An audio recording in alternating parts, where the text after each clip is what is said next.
ನಮಸ್ಕಾರ ಸ್ನೇಹಿತರೆ, welcome to AR creation MM77. ಸ್ನೇಹಿತರೆ, ಇದು ನಮ್ಮ ಭಾರತ ದೇಶದ ಸ್ಮಾರ್ಟೆಸ್ಟ್ ಎಕ್ಸ್ಪ್ರೆಸ್ ವೇ ಆಗಿದ್ದು, ಇದು ನಮ್ಮ ಮಾನವರನ್ನ ಮತ್ತೆ ವನ್ಯಜೀವಿಗಳನ್ನ ಹೇಗೆ ರಕ್ಷಿಸುತ್ತೆ ಎಂಬುದನ್ನು ಈ ವಿಡಿಯೋದಲ್ಲಿ ನೋಡೋಣ ಬನ್ನಿ. ಅದಕ್ಕೂ ಮುಂಚೆ ನಮ್ಮ ಚಾನಲ್ಗೆ ಸಬ್ಸ್ಕ್ರೈಬ್ ಆಗಿಲ್ಲ ಅಂದರೆ ಸಬ್ಸ್ಕ್ರೈಬ್ ಮಾಡಿ, ಹಾಗೆ ಪಕ್ಕದಲ್ಲಿರೋ ಬೆಲ್ ಬಟನ್ನ ಒತ್ತೋದು ಮರಿಬೇಡಿ. ಸ್ನೇಹಿತರೆ, ಗಂಟೆಗೆ 120 ಕಿಲೋಮೀಟರ್ ಸ್ಪೀಡ್ನಲ್ಲಿ ವಾಹನಗಳು ಹೋಗುವಂತಹ ಈ ಹೆದ್ದಾರಿಯನ್ನು ವನ್ಯಜೀವಿ ಪ್ರಾಣಿ ಸಂಕುಲ ದಾಟಿ ಬದುಕಿ ಉಳಿಯುತ್ತವೆ ಅಂದರೆ ಅದು ಅಸಾಧ್ಯನೇ ಬಿಡಿ.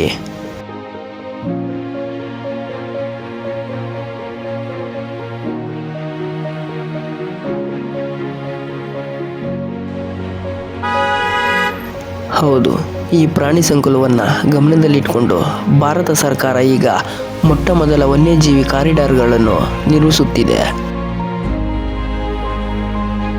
ಇದು ಪ್ರಾಣಿ ಸಂಕುಲಕ್ಕೆ ಜೀವನಾಡಿ ಅಂತ ಹೇಳಿದ್ರೆ ತಪ್ಪಾಗೋದಿಲ್ಲ.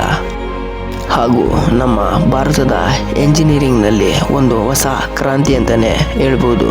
ನಿಮಗೆ ಪ್ರಶ್ನೆ ಕಾಡ್ತಿರ್ಬೋದು, what is a wild life corridor? ವನ್ಯಜೀವಿ ಸೇತುವೆ ಅಂದರೆ ಏನು ಅಂತ. ಈ ವನ್ಯಜೀವಿ ಸೇತುವೆ ಏನಪ್ಪ ಅಂದರೆ, ಪ್ರಾಣಿ ಸಂಕುಲವು ಅಪಾಯವಿಲ್ಲದೆ ರಸ್ತೆಗಳನ್ನು ದಾಟುವುದಕ್ಕೆ ಮಾಡಿರುವಂತಹ ಸುರಂಗ ಮಾರ್ಗಗಳು ಮತ್ತು ಮೇಲ್ಸೇತುವೆಗಳೇ ವೈಲ್ಡ್ ಲೈಫ್ ಕಾರಿಡಾರ್ಸ್, ವನ್ಯಜೀವಿ ಸೇತುವೆ. ಈ ಹೆದ್ದಾರಿ ದೆಹಲಿ ಮತ್ತು ಮುಂಬೈನ ಮಧ್ಯೆ ಹಾದು ಹೋಗುವ ಎಕ್ಸ್ಪ್ರೆಸ್ ವೇ ಆಗಿದ್ದು, ಇದು ಸರಿಸುಮಾರು ಅಂದಾಜು ಲೆಕ್ಕ 1355 ಕಿಲೋಮೀಟರ್ ಭಾರತದಲ್ಲಿನ ವನ್ಯಜೀವಿ ಕಾರಿಡಾರ್ ಹೊಂದಿರುವ ಮೊದಲ ಎಕ್ಸ್ಪ್ರೆಸ್ ವೇ ಆಗಿದೆ. ಹಾಗೆ ಈ ಹೆದ್ದಾರಿಗೆ ಆಗಿರುವಂತಹ ಅಂದಾಜು ವೆಚ್ಚ ಸರಿಸುಮಾರು 98,233 ಕೋಟಿ ಅಂತಲೇ ಮೂಲಗಳು ಹೇಳ್ತಿವೆ.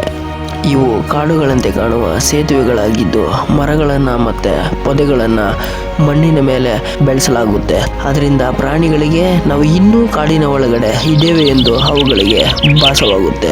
ಚಿರತೆ, ಹುಲಿ, ಜಿಂಕೆ, ಆನೆಗಳಂತಹ ದೊಡ್ಡ ದೊಡ್ಡ ಪ್ರಾಣಿಗಳು ಭಯವಿಲ್ಲದೆ ರಸ್ತೆಗಳನ್ನು ದಾಟುವುದಕ್ಕೆ ಸೇತುವೆಗಳನ್ನು ದೊಡ್ಡದಾಗಿ ವಿನ್ಯಾಸ ಮಾಡಿರುತ್ತಾರೆ.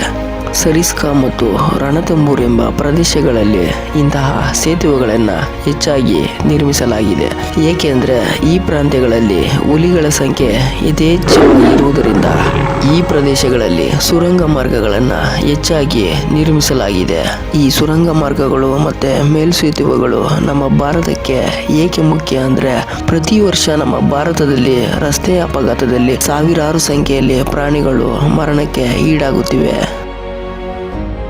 ಅದರಿಂದ ದೆಹಲಿ ಮುಂಬೈ ಎಕ್ಸ್ಪ್ರೆಸ್ ವೇ ಯೋಜನೆಯು ಇಂತಹ ಅನಾಹುತಗಳನ್ನು ಖಂಡಿತ ತಪ್ಪಿಸುತ್ತೆ ಮತ್ತು ಇಡೀ ದೇಶಾದ್ಯಂತ ಈ ರೀತಿಯ ಹೆಚ್ಚಿನ ಕಾರಿಡಾರ್ಗಳು ಮತ್ತು ಸುರಂಗ ಮಾರ್ಗಗಳನ್ನು ನಾವು ನೋಡಲು ಆಶಿಸುತ್ತೇವೆ ಅಂತ ಹೇಳ್ತಾ ಈ ವಿಡಿಯೋನ ಇಲ್ಲಿಗೆ ಮುಗಿಸ್ತಾ ಇದ್ದೀನಿ. ನಿಮಗೆ ಈ ಮಾಹಿತಿ ಇಷ್ಟ ಆಗಿದ್ರೆ ಲೈಕ್ ಮಾಡಿ, ಶೇರ್ ಮಾಡಿ. Thank you for watching my video. ಧನ್ಯವಾದಗಳು.